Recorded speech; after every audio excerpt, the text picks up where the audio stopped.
Pemerintah hingga saat ini tengah mempercepat pembangunan mega proyek Ibu Kota Nusantara atau IKN.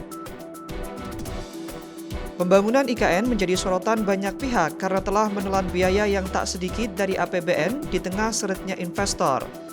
Di samping itu, keterlibatan publik juga dianggap minim sehingga IKN dinilai hanya proyek keterburu-buruan.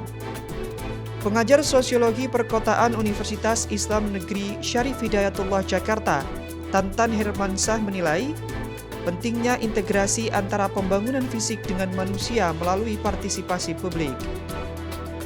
Menurut Tantan, partisipasi publik bukan hanya tentang mendengarkan aspirasi masyarakat, tetapi juga tentang mengintegrasikan kebutuhan dan keinginan mereka ke dalam perencanaan dan pelaksanaan proyek. Otorita IKN harus mencari solusi yang mengakomodasi sebanyak mungkin kepentingan publik. Tantan menerangkan jika selama masa persiapan fokus pada partisipasi publik mungkin akan lebih mudah, terutama dalam hal penyelesaian masalah seperti ketenaga kerjaan dan suplai kebutuhan. Namun, Tantan menyatakan bahwa sebenarnya tantangan itu akan muncul saat IKN mulai beroperasi. Sebelumnya, Badan Pemeriksa Keuangan mengungkap sejumlah permasalahan terkait pembangunan mega proyek Ibu Kota Nusantara. Dalam ikhtisar hasil pemeriksaan semester 2 tahun 2023, BPK memuat 158 hasil pemeriksaan BPK atas prioritas nasional pengembangan wilayah pada pemerintah pusat, pemerintah daerah, dan BUMD. Laporan ini sebagaimana dikutip dari laman resmi BPK pada Rabu 10 Juni 2024.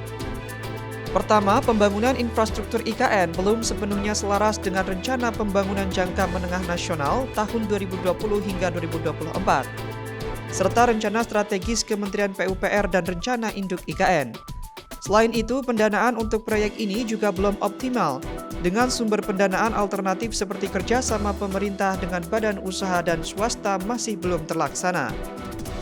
Kedua, terkait legalitas dan sertifikasi lahan. Proses sertifikasi atas beberapa area hasil pengadaan tanah masih belum rampung. Persiapan pembangunan infrastruktur belum memadai. Hal ini terlihat dari persiapan lahan pembangunan infrastruktur IKN masih terkendala mekanisme pelepasan kawasan hutan.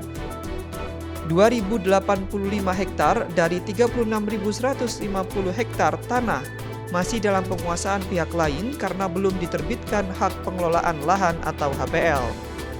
Ketiga, manajemen rantai pasok dan peralatan konstruksi untuk pembangunan infrastruktur tahap pertama IKN juga dinilai belum optimal, dengan kurangnya pasokan material dan peralatan konstruksi serta kendali harga pasar material. Selanjutnya, persiapan pelabuhan bongkar muat untuk melayani pembangunan IKN belum dilakukan secara menyeluruh. Sementara pasokan air untuk pengelolaan beton juga terkendala.